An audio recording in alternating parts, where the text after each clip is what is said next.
really it became so clear to me, go home to be with my family in the United States or go home to be with my Father in heaven. It doesn't really matter. No matter what happens next, because of my Christian faith, I cannot lose. It's a no-lose situation. And I think at that moment, I started to have total peace about what was going to happen next. For the entire rest of that night, I was still totally convinced that I was going to die. But from the moment that I finally realized my eternity is settled, there's nothing I can do but trust it in God's hands. From that moment on, I was at total peace with the idea that I'm going to die in the next few minutes. But I know where I'm going to spend eternity. What became really, really clear to me, and it was almost immediately after God gave me this supernatural sense of peace. When I'm talking to audiences, I tell them, I was thinking, I've tried to share my faith with my friends. They know that I'm a Christian. They know that Jesus Christ is the center of my life. But I've really not been as urgent as I should have been with them. And before I drove back out in the city streets the second time in Mogadishu, I started to pray, God, give me one more chance to talk to these men about Jesus. It's in your hands what they do with it after that, but give me one more chance to at least explain what I believe and explain what Jesus has done for them on the cross. And then I got back on those Humvees and drove back out into the city streets again and again and again. I spent the next 18 hours out there and stayed there until 9 o'clock the next morning. And we were being shot at all night long. My men were being wounded all night long. Guys were dying around me to my left and to my right all night long. But for me, the most pivotal events of Mogadishu were not that firefight. It was the day after the firefight was over with. I had almost immediately, as soon as I returned to my base the next morning, I had men walking up to me, waiting to talk to me. And they were saying stuff like, Jeff, I got to talk to you about Jesus. I need to talk to you about your faith. I could hear over the radio, when I heard your voice over the radio, I could hear something different in your voice than everybody else who was talking on the radio. They were saying stuff like, Jeff, you clearly demonstrated last night that you have something that I don't have. And I want to know what it is. And I had men waiting to talk to me almost for the next 24 hours, shaking me to wake me up in the middle of the night saying, I need to talk to you right now about your faith in Jesus. And I had a chance to share my faith with a lot of men who knew that I was a Christian, who I tried to talk to about Jesus many times before this, but they didn't want to hear it. Now we're saying, I got to know right now about Jesus, Jeff, and I need to talk to you about it.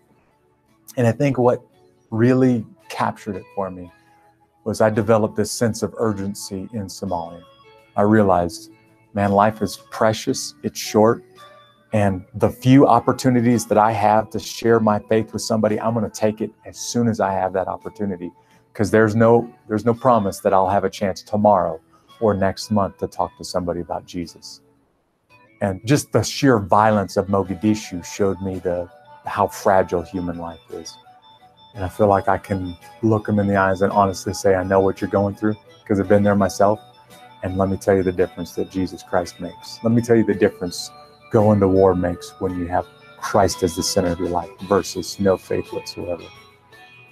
So Mogadishu for me was a life-changing event, but it wasn't getting shot at that changed my life. It was the urgency of the gospel that I experienced the next day.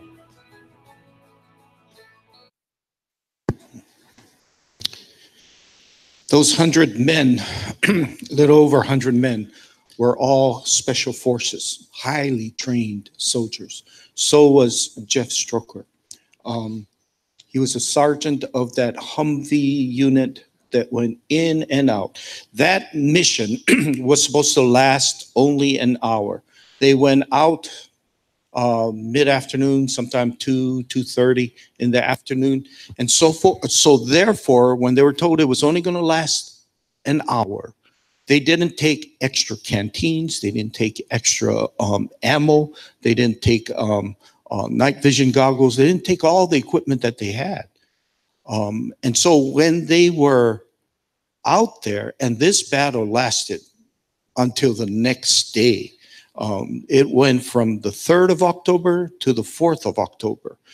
18 men ended up being killed, and 73 were injured, and some very critically. Boy, I tell you, see, if you've seen the movie Black Hawk Down, and I've listened to some of the accounts of men who were there saying it doesn't really capture everything that went on. And the movie was gory, but they said it was the most horrible thing. Jeff Strucker's life was changed along with many others. He resigned from the Special Forces, and he became a chaplain in the Special Forces. And that's where he retired from the Army as a chaplain. Dear people, his life changed that night, well, that day when he got back, and he said he was cleaning his Humvee, getting it ready to go back out again. You know what he was doing? He was washing the blood out from the injuries of the man that they just had brought back in. And as he was cleaning his Humvee out, he reflected upon Jesus in the Garden of Gethsemane.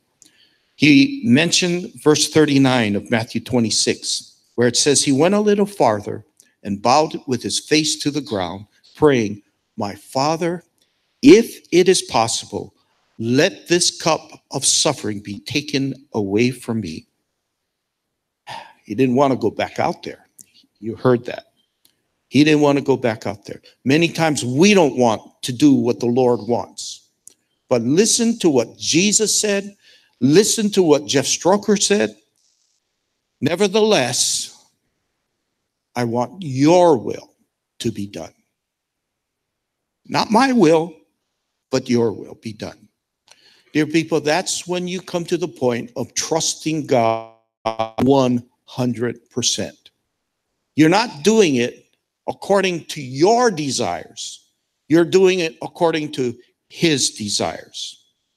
And therefore we come to this passage in Ephesians, trusting our great and glorious God. First thing, dear people, is we got to trust God to live in and through us. That's what God desires, to live in you and through you. That's what Jeff Strucker, was trying to do. Allow God to live in him, although he thought he was going to die out there.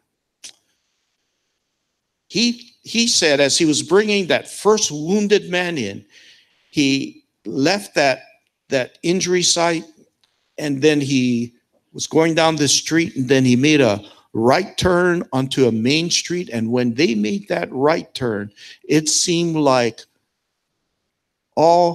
excuse the expression, all hell broke loose, and gunfire was coming at them from every direction. That's before he was cleaning out his Humvee. And he knew he was going back into that kind of situation. And he was saying, oh God, I give my life to you. And Lord, I know that if I die, I'm going to be with you in glory. And if I don't, I'm going to go back home to the United States. It's a win-win situation. Boy, it's a tough situation. Verse 14 says, when I think of all this, I fall to my knees and pray to the Father, the creator of everything in heaven and on earth. I pray that from his glorious, unlimited resources, he will empower you with inner strength through his Spirit. What a great passage of Scripture. When I think of how great our God is, I think of all the great and mighty things that he has done for me, to me, through me. Man, I am so grateful. Man, the natural expression would be to fall to our knees and pray in thanksgiving to our Father. And then in verse 16, it says, I pray that from his glorious, unlimited resources, he will empower you with inner strength through his Spirit